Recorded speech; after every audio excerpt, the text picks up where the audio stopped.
नमस्कार, मैं हूं आपके साथ चित्राज सिंह और आप देख रहे हैं केकेडी न्यूज। वक्त हो चला है रिपोर्टर्स बुलेटिन का। झांसी के मऊरानीपुर में मेला ग्राउंड पर बसपा कार्यकर्ता सम्मेलन का आयोजन किया गया। इस दौरान बसपा के राष्ट्रीय महासचिव और राज्यसभा सांसद सतीश चंद्र मिश्रा ने कार्यकर्ताओं को संबोधित किया। संबोधन करते हुए महासचिव ने भाजपा पर तीखा हमला बोला।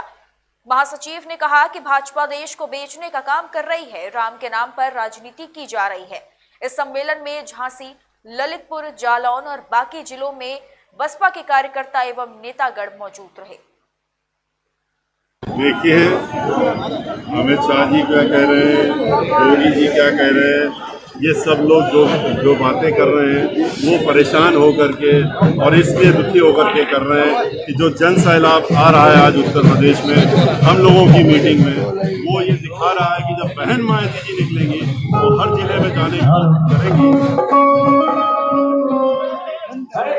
हर जिले में जाने का काम करेंगी, तो उसके बाद किस तरह का तूफान आएगा वो उनको मालूम अच्छी तरीके से, और इसीलिए घबरा करके इस तरह की बातें कर रहे हैं। क्योंकि जितने भी सरकारी कार्यक्रम हैं वो सरकारी धनबल के साथ में इतने लोग तब भी इकट्ठा नहीं कर पाते हैं जितने कि हम लोग यहाँ खुद अपने आप चल करके आते हैं। ये परेशानी है। सर, कब से निकलेंगी बहन जी सर प्रचार पे? आप कहते हैं कि Bahujan Samaj party corona guideline का पालन करती है। बीजेपी कह रही है कि मायावती 2 साल से क्वारंटाइन है। वो कितने साल से क्वारंटाइन है ये भी तो पूछ लीजिए उनसे। इस भीड़ में और 9 अक्टूबर को शायद वो आंख पे पट्टी डाले हुए थे क्या, जब 5 लाख लोगों को संबोधित कर रही थी बहन मायावती जी। 7 सितंबर को आंख पे पट्टी बांधे हुए थे, जब वो दिख नहीं रहा था क्या। तो गुरुवार को ताला नगरी अलीगढ़ में जन विश्वास सभा का आयोजन किया गया। इस दौरान गृह मंत्री अमित शाह भी अलीगढ़ पहुंचे। जन विश्वास सभा में जनता को संबोधित करते हुए अमित शाह ने विपक्ष पर जमकर निशाना साधा। अमित शाह ने कहा कि जब राम मंदिर के लिए यात्रा निकली गई तो सपा सरकार ने गोली चलवा दी। संबोधन के दौरान अमित शाह ने राम मंदिर का भी जिक्र किया। पैलानी तहसील में कार्यरत लेखपाल का गुरुवार को दिल का दौरा पड़ा, जिसके चलते लेखपाल की मौत हो गई, जिसकी शोक संवेदना में पैलानी के उप जिलाधिकारी की अध्यक्षता में तहसील में 2 मिनट का मौन धारण किया गया। इस दौरान तहसीलदार और पैलानी तहसील के सभी स्टाफ लेखपाल की शोक संवेदना में मौजूद रहे। एक तरफ जहां सरकार गड्ढा मुक्त सड़क का वादा करती है, तो वहीं पैलानी सेतु विभाग सरकार के मंसूबों को तार तार कर रहा है। पैलानी में सेतु विभाग की बड़ी लापरवाही सामने आ रही है। पैलानी ब्रिज की सड़क कई सालों से गड्ढों में तब्दील है, फिर भी ना तो विभाग में कोई इसकी खबर लेता है, ना ही यहाँ पर गड्ढे भरे जाते हैं। इस ब्रिज से कई आला अधिकारी रोज गुजरते हैं। ये गड्ढे आए दिन दुर्घटनाओं को बुलावा देते हैं। हर 1-2 महीने में यहाँ कोई ना कोई दुर्घटना होती रहती है। कई सालों से यहाँ कोई रिपेयरिंग का काम भी नहीं किया गया है। मैं मोइन खान, पैलानी दैनिक उद्योग हकीकत संवाददाता। आज पैलानी ब्रिज में मैं खड़ा हुआ हूं और मैं एक शख्स से जानकारी चाहता हूं कि ये ब्रिज में गड्ढा युक्त है कि गड्ढा मुक्त है। आप इसके बारे में क्या कहेंगे? दुर्घटना तो यहाँ पे बहुत होती है। अच्छा। क्योंकि यहाँ पे इतने ज़्यादा गड्ढे हैं कि ड्राइवर संभल के चल ही नहीं पाता। अच्छा। इस तरह के गड्ढे हैं कि साला टूट जाए गाड़ियाँ। कितने सालों से यहाँ पे सेतु विभाग ने रिपेयरिंग नहीं करवाई, मैं जानकारी चाहता हूँ। 10 साल हो जाते हैं, यहाँ पे कोई ध्यान ही नहीं देने वाला है। रेलिंग टूट गई तो टूट गई, टूटी पड़ी है, कोई दिक्कत नहीं। अच्छा। कोई मर जाए कोई दिक्कत नहीं। देखिए, राहगीरों को इतनी परेशानियां हो रही हैं पैलानी ब्रिज में।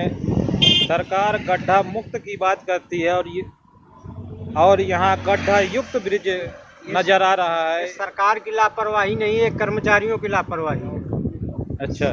सरकार तो चाहती है कि मेरा प्रदेश, मेरा देश अच्छा बना रहे, लेकिन ये कर्मचारियों की हरकत है। अच्छा।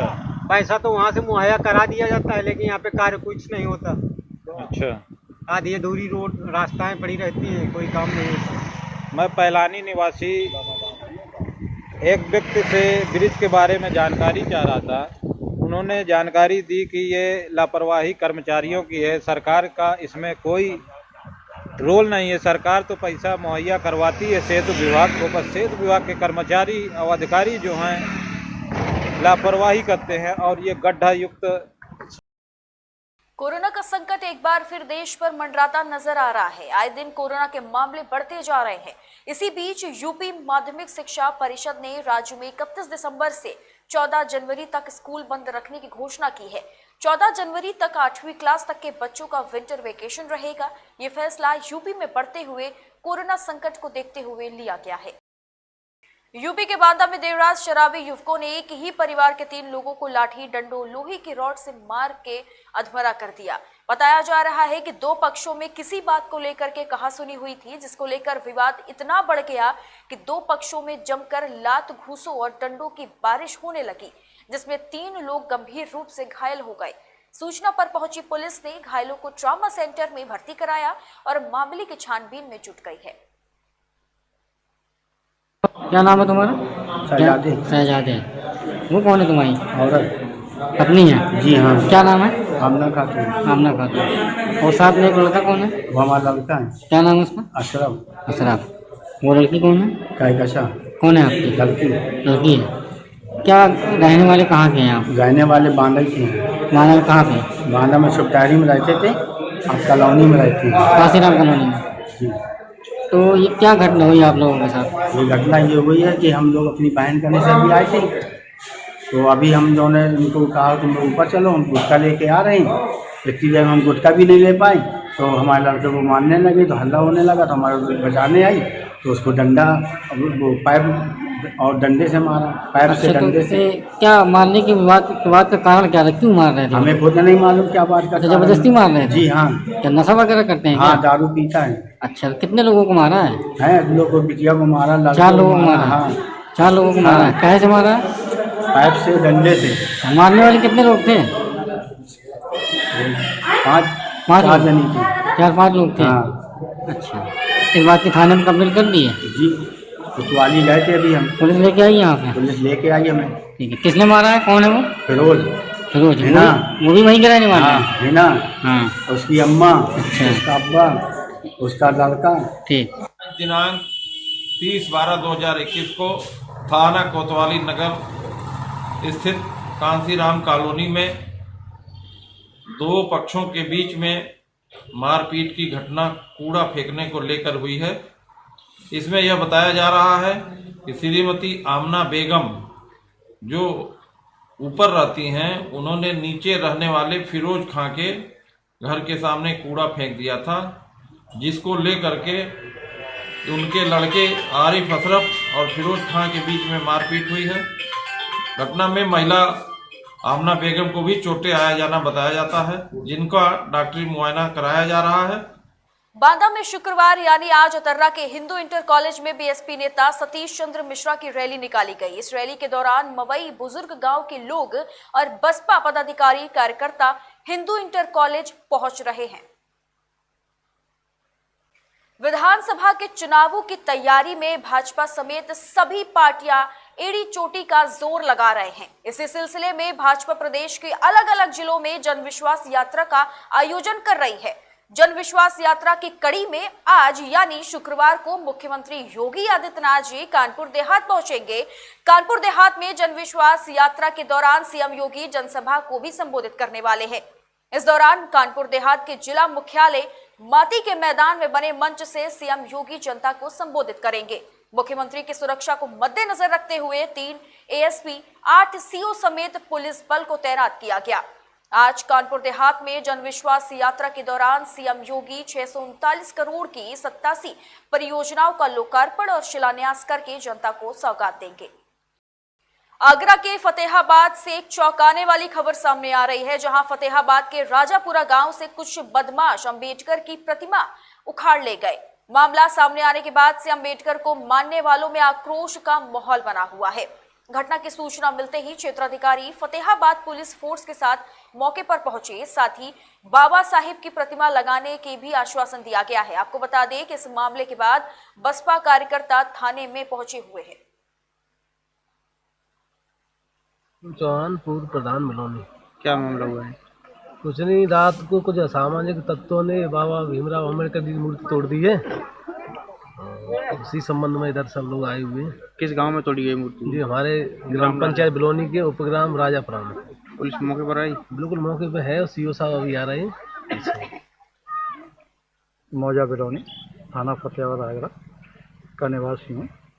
यहाँ पर आज रात के करीब जो है डॉक्टर अंबेडकर की मूर्ति को असामरिक तत्वों ने तोड़ दिया है, जिसमें समाज में और पूरे गांव में रोष है।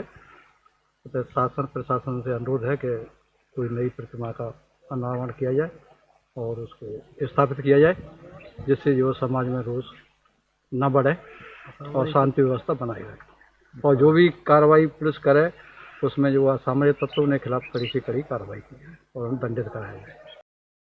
अकबरपुर के नगर वासियों में नगर पालिका को लेकर काफी आक्रोश है। नगर पालिका जनता पर पिछले 5 सालों से हाउस टैक्स के मामले थोप रही है।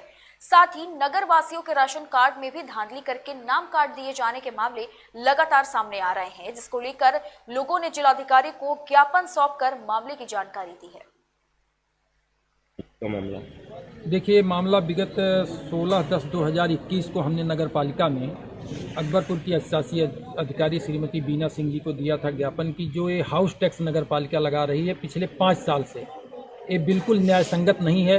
ये न तो किसानों के हित में है, न तो नौजवानों के हित में है, न व्यापारियों के हित में है, न ही छात्रों के हित में, किसी के हित में नहीं है, न तो आम जनमानस के हित में है। 5 साल का इकट्ठे लिया जा रहा। मेरी मांग ये है कि इसे आर्थिक आधार पर तत्काल से सर्वे कराकर तत्काल से लागू किया जाए और नगरवासियों को जो प्रदत्त सुविधाएं हैं वो दे करके ही टैक्स लिया जाए।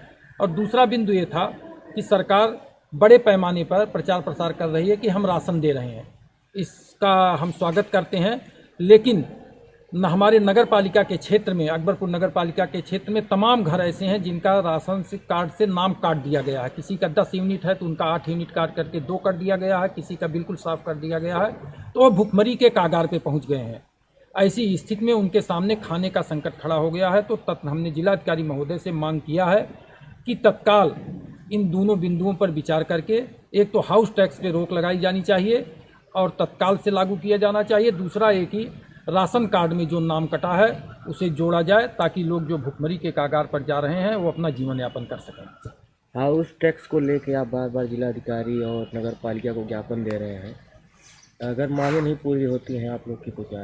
ये निश्चित रूप से हमने जिलाधिकारी महोदय से भी वार्ता की है और कहा भी है कि अगर हमारी मांग अब नहीं मांगी गई तो हम बहुत जल्द ही, बस 1 हफ्ते में, यही 14 तारीख के बाद आमरण अनशन पर नगर पालिका के उस गेट पर निश्चित रूप से बैठेंगे। इसमें कोई दो राय नहीं है और हमें विश्वास है कि श्रीमान जिलाधिकारी महोदय बहुत ही सूझबूझ से काम करते हैं और इस बात पर वो विचार निश्चित रूप से करेंगे और हमारे नगरवासियों को इस जो हाउस टैक्स की अवैध वसूली नगर पालिका द्वारा की जा रही है इससे मुक्ति दिलाएंगे। ये मुझे पूरा विश्वास है कि हमारे राशन कार्ड पर भी वो विचार करेंगे। इन्हीं खबरों के साथ इस बुलेटिन में फिलहाल इतना ही। आगे की तमाम खबरों को देखने के लिए आप बने रहें केकेडी न्यूज के साथ।